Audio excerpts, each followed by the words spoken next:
Hello and welcome everybody to today's Criterion Learning Series. We are going to be covering compensation management today. I do want to remind everybody that we do have a chat and a Q&A that you can use, and we're monitoring if you have any questions along the way. And please feel free to use those whenever you need to ask those questions.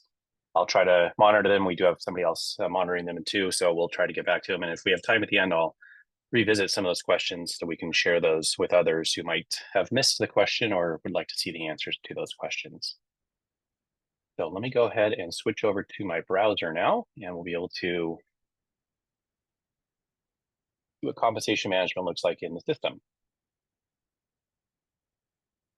Right, one moment. Here we go. Okay, so you should be able to see my self-service here, and we're going to do some of this in self-service, but of course, as always, there's setup things that need to be done first. So let's look at those setup things that we have to do on the admin side before we can start using the compensation distribution here in self-service.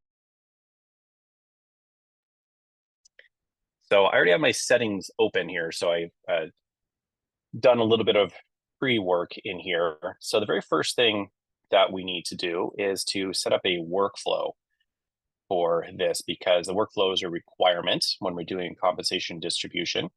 So we're going to go down to workflows under your system configuration. You'll see I already have one configured called compensation distribution, and you can have as many of these as you need to handle various groups and things like that. So just to give you a taste of what this looks like here, of course, the name, if you just have one, you could do like I did and use the same thing as the workflow type. But if it is for maybe different departments, you may want to include that information in the name there. The only module where this is applicable is in self-service. We do the setup, of course, over here, but this is where it actually gets performed. So the module is going to be self-service. And then, of course, which group does it apply to? You may have different groups for whatever they are, different locations, departments, job types, etc. All right, so of course, it does need to be active to be used. So we want to make sure that it is active. And it's obviously up to you if you're going to have multiple approvals, if you choose a certain position or employees or things like that.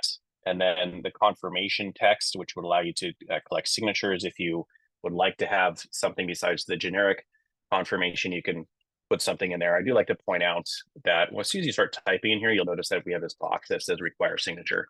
So this would enable that e-signature if you want to do that. So I agree with the compensation submitted above, something like that, whatever you may want to say in your message. Okay, and then you might require a signature. We'll go down here, you'll see the initiator. This is going to be the person who's actually performing it in self-service. So you don't need to say who that is. And then one or more people may be involved in the verification or the approval. In my situation, it's going to the CEO for approval, and you may want to have it go to multiple people.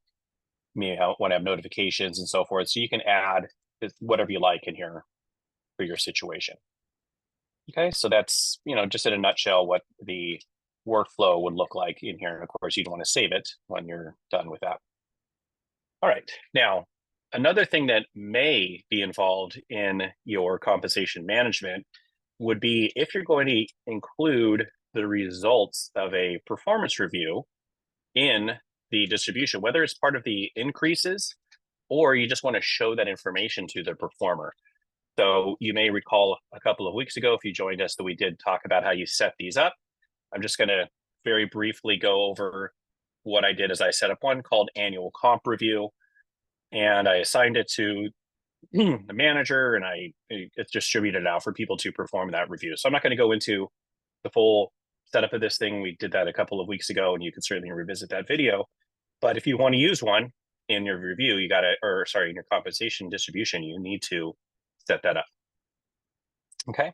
Now you can only use one review for each round that you set up. So if you have different reviews for different departments or job titles or something like that, you will need to set up multiple distribution rounds to handle that situation.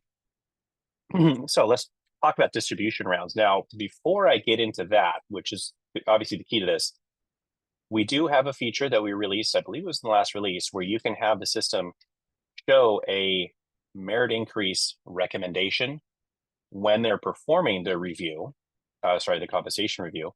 And if you would like to have the system show that to the user, then you'll want to set up this default merit scale.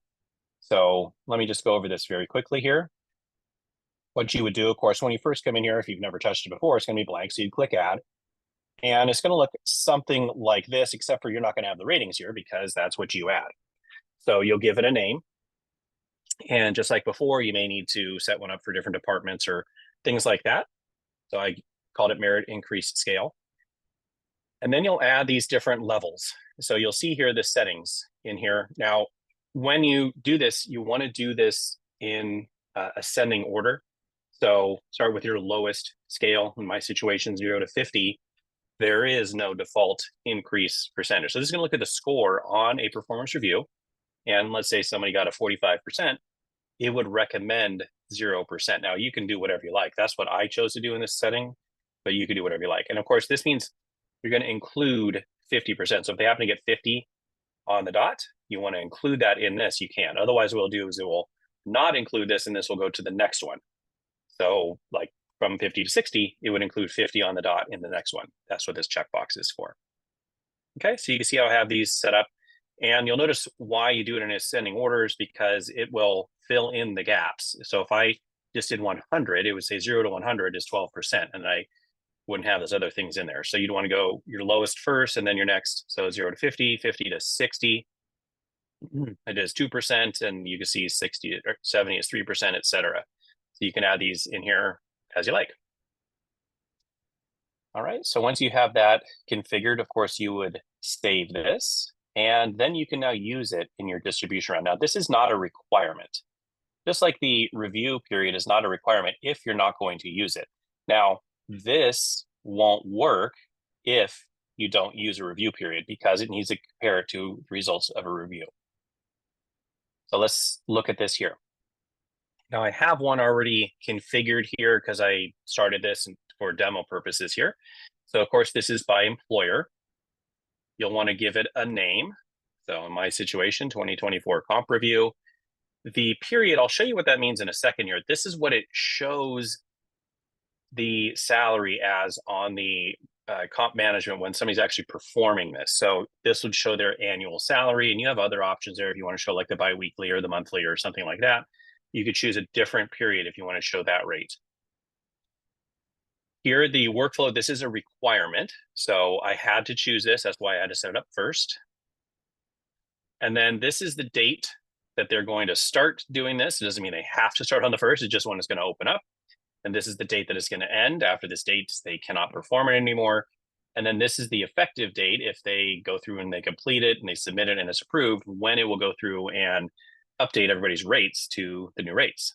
So you'll see here, I've got July 1st to August 31st, and the effective date is September 1st. All right.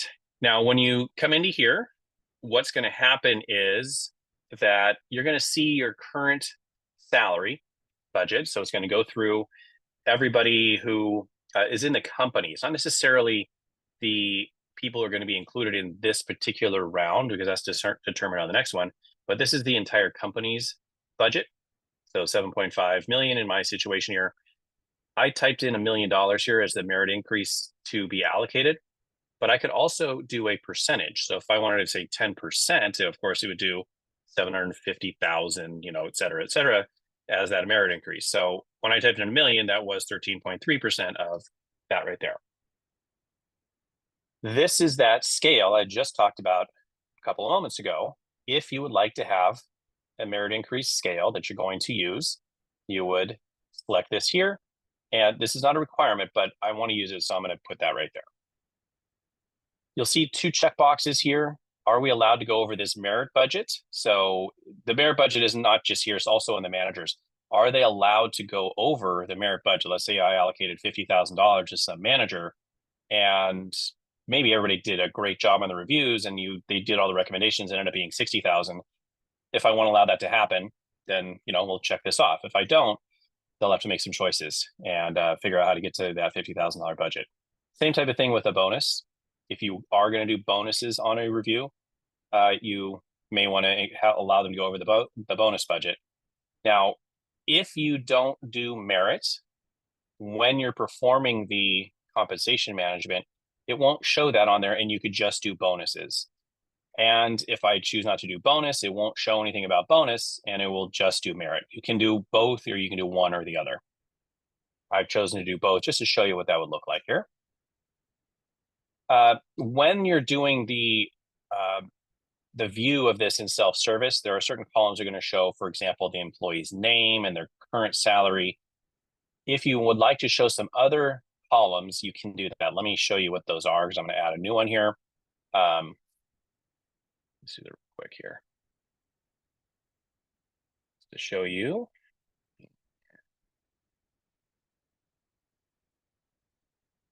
So these are the other columns you can do here. If you would like to show the person's last pay change date, their last increase amount or percentage, of course it could be a decrease, but the last change amount or percentage. If you're using salary grades, you may want to show the max and min for the salary grades, and then the performance review results. So if they got a 90% or whatever, you want to show that on there, you can. Of course, that would kind of play hand in hand with this merit increase scale. So if you use that, that's what that's for right there. All right, so back into the one that is here. Now, because I'm using the performance review and the merit scale, I do need to select which performance review period, and I've selected that one I just showed you briefly called annual comp review. So this is going to be a requirement because I'm using these. If I wasn't, I don't have to use this. These three fields are optional, but they kind of tie to each other. I can't show the performance review results without telling you which performance review to use. All right, and then in here, you can assign to one or more managers. I've selected 2 managers here. Of course, I could have selected any number of managers. You do tell it what org structure you're going to use when you refer to managers. So if you do have multiple org structures, some companies do like manager, supervisor, maybe there's a department head or something like that. So if you do have those, you have to select one. You can't, unfortunately, select like manager and supervisor and then have that mixture in there. You select one. In my situation, I selected the one called manager, and then I selected 2 managers. Now, when I do that, it's going to show me how many employees the person is managing. So Rebecca's got 8, Ted has 26. Here's their current salary budget. Again, based off of the number of employees there. That's really useful because then you can see, all right, if I allocated $1 million for each one, well, that's spread out over 8 people here versus 26 people here. So if you wanted to, make it even or something like that, you might say, all right, he should get like 3 or 4 times as much because he has more employees. That's what this is for here. The total budget or the total percentage are fields that you can edit. Just like on the previous screen where I could put in the amounts here, I could do either the amount or the percentage. The same thing happens here where I can put in the amount or the percentage for each manager. Okay. Now, you don't need to use the entire budget if you don't want to. So you'll see here's an example. I did 200,000 of the million. So for whatever reason, maybe you look at all this stuff and it ends up being 985,000. It's not going to say you can't move forward because you haven't allocated the last 15,000. It'll allow you to do it just like I did here. Same thing with a bonus budget. You'll notice here, I've got $1 million, but I only allocated 125,000. You kind of see how that is showing there. And then because I typed in 50,000, that ends up being 5% of the total bonus budget. And then 75,000 is 7.5%. All right, now, if you're ready to have people start doing this button right here where it says save, you can also choose to submit. That will allow the round to start based on those dates on the previous screen. So in my situation, I started July 1st through August 31st. So when I submitted, it started it right away. But let's say I did it for next week. When I hit submit, it wouldn't actually start until it came up to the date that I chose. Let's say I chose the 18th. On the 18th, it would turn on and I would be able to start doing that. And notification would go out to the manager right here that they have to do it. All right, so let's look at them actually performing this. I'll go ahead and cancel this real quick. In self-service, this is where they're going to perform this. So you'll see over here, we have compensation distribution. Now, they will receive a notification. I happen to also initiate a bunch of performance reviews, so I see those in here. But there's somewhere in here there'll be a notification about doing my compensation distribution round. So I get a notification on that. Anyway, so you'll see here is compensation distribution. And when I click on that, it's going to show this here. Now, it could be very useful to make this more full screen. I'm using kind of a smaller size to make it easier for you all to see. But I can make it a little bigger to kind of hide that little sidebar, if that makes it easier for the performer of this thing. Now, you'll see some people have a performance review score. I didn't go through and do every performance review. Those are the ones I've done so far. So I can see, for an example, Manuel, he got 94%. It's recommending 12%. Here's his current salary. So that's the recommendation. I haven't done anything as far as this is concerned. I can push this button, which will take this amount and boom, put it right there. So you'll see here, it did that automatically for me. It makes it very easy. I don't have to do that anymore. So I can have it do that. Now, of course, this is the manager's option to do this. They can override it if I said apply recommendation, but I decided he gets 15%. I could do that there. And of course, these people, they haven't had their performance review completed. If I go through and I can, do Andre and Russell and so forth, it will fill these in. So you probably want to do this after the performance reviews are done, not at the same time like I have. But, if you do happen to have them simultaneously and they're submitted and approved, I can see the results kind of as I'm going through the process. All right, so you can see how that's in there. Now, when I'm looking at this, of course, I can type in a percentage. Let's say I know I want to give Andre 9%. I could type that in instead of using this here. Or maybe for Russell, I want to give him 10,000. I could type in the number right there, and it'll calculate what that percentage is. All right, you'll see as I'm going along, it is showing me my allocation up here. And I did allow the manager to go over budget. So if I put in enough and it goes over budget here, let's just be really generous to Joseph and give him 50,000.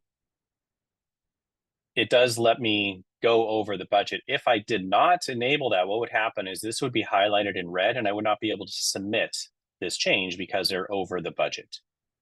But I allowed it, so it's going to allow that to go over the budget there. Okay, same type of thing for the bonus. Now you'll notice there is no percentage for the bonus because we just didn't have one there. Most people do it as like an amount rather than a percentage of their salary. So you'll see here like that.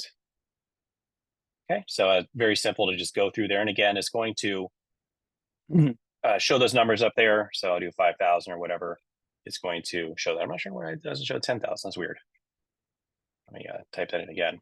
I did hit enter. There we go. 16,000. And of course, it will keep adding up on those things. Now, you don't need to do both. You could leave one blank. So let's say with Sean, he doesn't get a bonus. He's going to get 15%, but no bonus. Oops, not 1%, 15. But no bonus. I can certainly do that. And same thing with Gerald. Maybe didn't do so well in his review, but we're still going to give him $2,000. So you can, make so they're not getting both. All right. And as I mentioned, it's showing those up there. And you'll see here, of course, at the bottom, when I come all the way down to the bottom, I can save this. So if I'm not ready to finish this and I, had to run off to a meeting or, I'm waiting for all these other performance reviews to be approved, I can save my progress and then come back to this.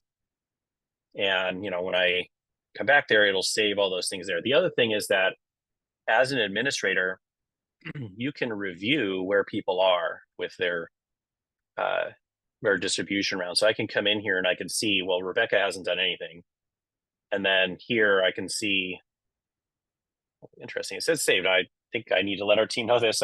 It's not showing those saved amounts, but it allows me to see the progress of these people. I do know when I've submitted it, it does show those in here so I can see the progress along the way. I have just the 2 managers, so it makes it very easy. Obviously, if you had more, you may need to hit this button to collapse it so you can just see like each manager's progress along the way.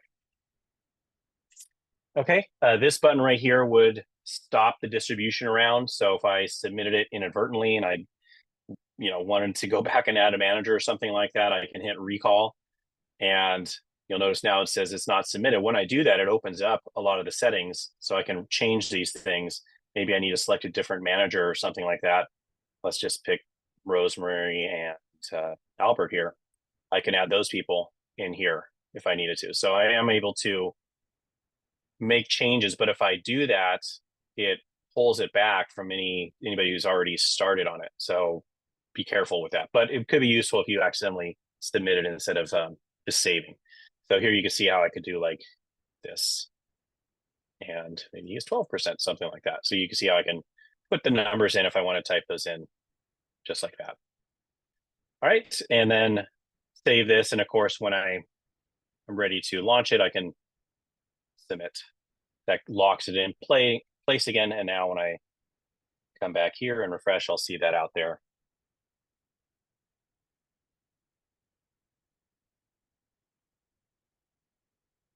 Okay, now because I recalled it, I lost everything. So just be aware of that. If people have started on that and I recall it for whatever reason, they're going to lose their work in progress because we basically started it over.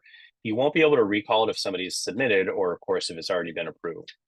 So you won't be able to do that. But if I do need to make a change, maybe I put the wrong dates and somebody hasn't started or something like that, I'm okay with that. All right. So like I said, when this is done here, the manager, whoever's performing this, is going to submit this, and then it's going to follow that workflow that I just had out there for approval. So in my situation, it would go to the CEO, and then it would update the employees with an effective date of 9/1. So you can see how kind of that all works there. All right, I see there have been some questions out there, so do want to look at those. So when selecting managers, does the security apply so managers can only see the direct reports? Yes. So some of these people do have stub reports, and I don't see them on here on this thing. So I can't see, let's say Manuel had a sub, he doesn't, but I know Nate in my situation does have some subs. I don't see them on here. I only see the people that are one level down. Okay, so that's how that works there. And just so I can be clear on the manager setting, some people get confused with that because they don't call it manager, they call it something else. It's this org structure right here on the employment information screen. You can have up to 4 fields here. They can be called anything you like. It's in the code table. I'll show you that in a second. But they can be called anything you like. I happen to have called mine manager. And so that's the terminology I'm using. You might use it as supervisor or reports to or something along those lines, just to clarify where that's at in case you don't know, because there's a lot of settings, obviously. But in your code tables under user, you will see the org structure, and you'll see mine is called manager. So, and as org structure 1, of course, I can have 2, 3, or 4, and I might call it supervisor or something like that. So that's where my terminology of manager comes in. And certainly I know that there are many clients who use manager and supervisor, or maybe they do like time off approver as one of these or something like that. So just that's where this is coming from if you're ever curious on that one there. Let's see. Is there 2 questions here? Is there configuration required or enabled to income codes with respect to merit and bonuses so that we can control the GL mapping? So with the merit increase, what it's going to do is simply change the person's salary. So, they're going to come in, it's going to come in here, and let's say I gave Chris, he's 35 hourly. Let's say he went to 40 hourly. It would change this, and of course, it will put a record in the position history and stuff like that. So it's just going to use this pay rate. And then, of course, whatever is the code you use for hourly pay, it's going to use that. So it's not going to be a separate amount for that increase. I'm not going to see $35 under regular and $5 under merit or something like that. It's just going to update the pay rate. For the bonus, it's been a little while since I've gone through. I think you get a choice of what code to use.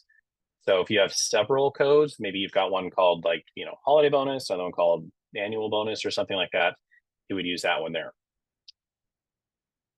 And let me just see here, once workflow is completed. Yes, the rates do automatically update into the system here. So they will go to this screen. Now the bonus doesn't get saved here because there's no place for the bonus. We don't have a certain field to save the bonus. You would have to go back to the distribution round to see the bonus. But the merit increase does go and update the record there. So when I go back here and I hit the little eyeball, I would be able to see the bonuses if you needed it for reporting purposes or something like that. Now this will show the delta or the change. It doesn't show, like, let's say I gave this person 10,000. It's not going to show 90,000 on this. It'll show that he got a $10,000 increase, but his employment record will now show 90,000. Hopefully that makes sense there. All right, so that is the distribution rounds and stuff like that. Hopefully you'll find that very useful there. Of course, there are other ways to do comp management. You can, of course, individually go through, like I just showed you, and go to an employee and give them a change. We're specifically talking about, the using the distribution rounds, but, part of comp management might be just giving somebody an increase. So if you're not aware of how that works on their primary position screen, I can click new action, select the pay date that's effective, and give them an increase. So whatever the reasons are, again, these are in your code table. Let's say there's a merit increase and I want to change it to $20 an hour. This is in essence, a comp management. One of the things that is available now that was added in the last version, you can generate an offer letter from this. So you can, of course, submit it, and you may have a workflow for approving changes, but that's how I can do it on an individual. And then I did want to point out that if you would like, some people like to use spreadsheets for this. And so we do have a template that you can use for pay changes. You'll see here under System Configuration Data Import, module number 9 allows you to do pay rate revisions. And I'm going to show you this because this is actually pretty useful out here, because the system is great for doing this, but some people, they like spreadsheets, and that's okay. We want to be able to support everybody that uses those types of things. So this is what the pay rate revision spreadsheet will look like if you ever export it out.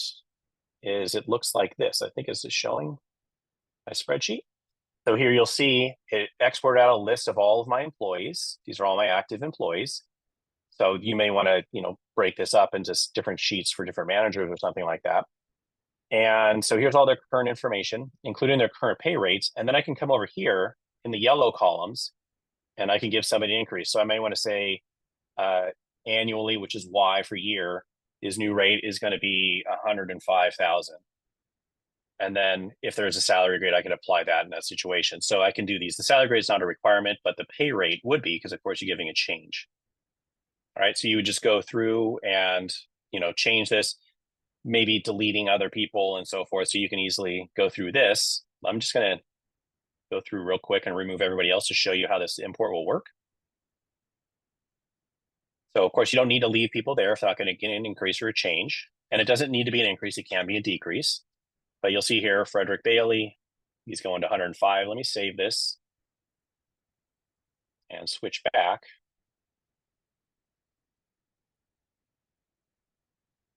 Okay, so you'll see here the action does need to show import there for me to import it. It kind of makes sense, but some people, they skip that because it doesn't autofill this. And let me go to my downloads here real quickly and import this here.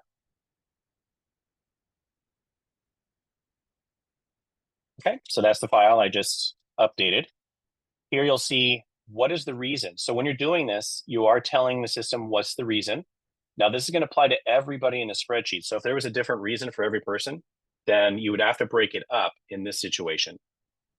Okay, what's the effective date? So maybe it's going to be August 1st or something like that. I can put in a different effective date. I'm just going to go back to Monday, but I can do that. And then I'll hit import. And of course, this is important. There's no errors. So sometimes what might happen is if you hand this out to managers, maybe they add columns and delete stuff and you don't notice it and they move something, that might cause errors there. So if you know Excel, there's certain ways to lock things down. You may want to do that. To do that, or you send them a spreadsheet and then you merge it all together into your template. And so I'll import that in there. And now if I go to Frederick and I go to his position, there you'll see the 105 merit increase effective 7/8. And of course, in his position history, I'll see the old information. He was at 100 for that period. So that's another way to do that. If you would like to do that, I like to show all 3 ways. There, unfortunately, is not like a mass change, something in here outside of the merit increase distribution route. So I can't do like a mass change without using the templates or having the manager do it. Okay, so I think that's all the questions I saw out there. Thank you, Lacey, for your feedback on that. You've found it very helpful to use those before, and I personally found it very helpful as well. I've helped many clients do it that way. So thank you for all your feedback, all your questions on that. I do want to bring up my slideshow here real quick. Unfortunately, I don't have a lot to announce as far as what's coming up here. My I don't know where my little window went here for to be able to see this. So upcoming learning series webinar. It's not that we're not going to do it after August 1st. So we are taking a little break because I have a vacation in 2 weeks. So we're going to go Thursday, August 1st. We're going to go through actually doing the performance reviews and self-service. Last time, a couple weeks ago, we set them up, but I didn't get a chance to perform them and show you how that works. So we're going to cover that. Should be a pretty straightforward one. Probably get it done, early instead of going a little bit longer. And then we're going to announce the rest of our calendar. We did have something else on here, but just got a little delay. So hopefully we're able to make that announcement again in August or sometime before then. We do have a upcoming product release coming up as well. So in about 2 weeks, we're going to be coming out with our 2 release, and we got a lot of exciting new features in there. We'll have an announcement for the webinar date and time coming out shortly. And so if I don't see you on August 1st, hopefully I do see you in a couple of weeks. As always, if you have any questions, of course, you can reach out to support. You'll see help at CriterionHCM.com.